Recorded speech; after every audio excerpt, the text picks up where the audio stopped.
भारतीय शिक्षा में एक बहुत बड़ा बदलाव लाने वाला दस्तावेज नेशनल करिकुलम फ्रेमवर्क 2005, जिसे हम सब एनसीएफ 2005 के नाम से जानते हैं।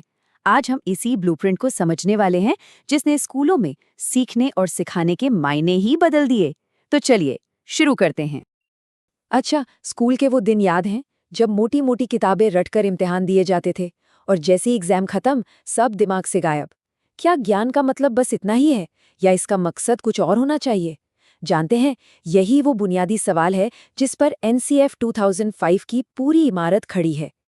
तो रटने वाली इसी पुरानी परंपरा को बदलने के लिए एक ठोस जवाब आया एनसीएफ 2005। ये सिर्फ एक सरकारी रिपोर्ट नहीं थी, नहीं, बल्कि ये शिक्षा को देखने का एक बिल्कुल नया नजरिया था, एक नई सोच थी।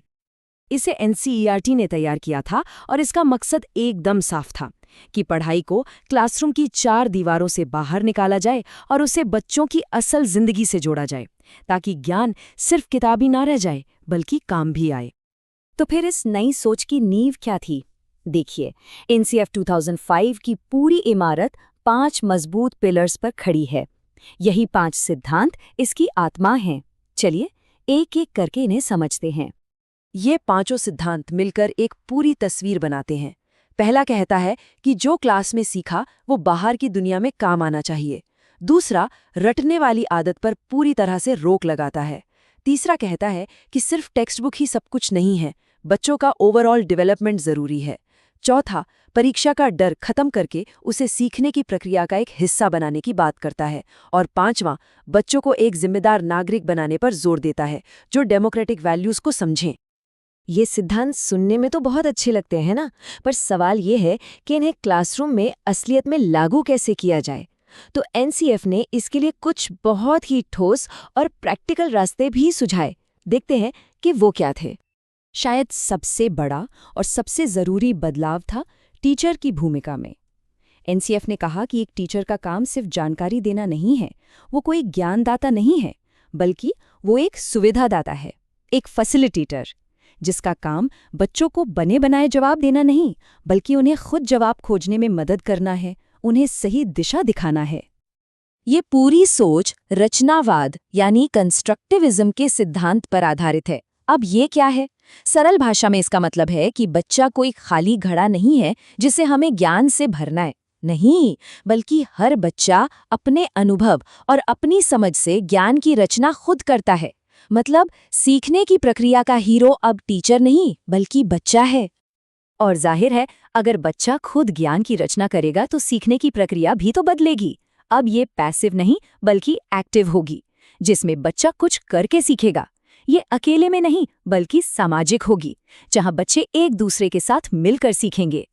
इसीलिए एनसीएफ का पूरा जोर बाल केंद्रित यानी चाइल्ड सेंटर्ड लर्निंग पर है। एनसीएफ ने सब्जेक्ट्स को पढ़ाने का तरीका भी बदला। जैसे भाषा के लिए कहा गया कि बच्चे की अपनी मातृभाषा सबसे जरूरी है, और क्लास में अगर कई भाषाएं बोलने वाले बच्चे हैं तो ये कोई समस्या नहीं बल्कि एक ताकत है, एक रिसोर्स है। और गणित का मकसद सिर्फ जोड़ घटाना सिखाना नहीं बल्कि बच्चे की सोच को लॉजिकल बनाना, यानी उसकी सोच का गणितीयकरण करना। चलिए अब इस पूरी चर्चा के सबसे काम के हिस्से पर आते हैं।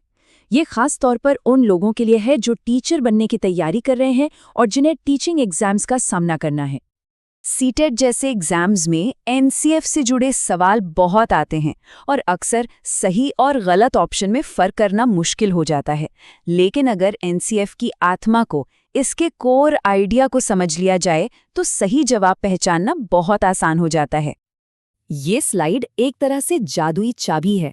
देखिए, जिन ऑप्शंस में बच्चों को मौके देने, एक्टिव पार्टिसिपेशन, खोजबीन करने या इंक्लूसिव एजुकेशन की बात हो, वो एनसीएफ की सोच से मेल खाते हैं और उनके सही होने के चांस सबसे ज़्यादा हैं।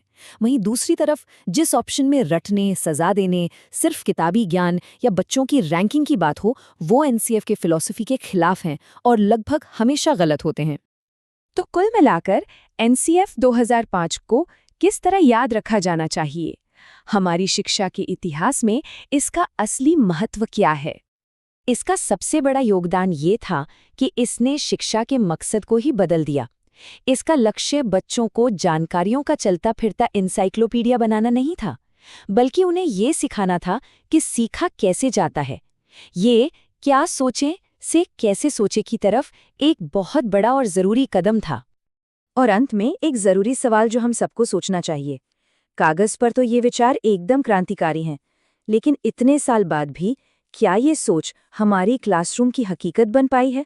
इस पर विचार करना हम सब के लिए बहुत ज़रूरी है।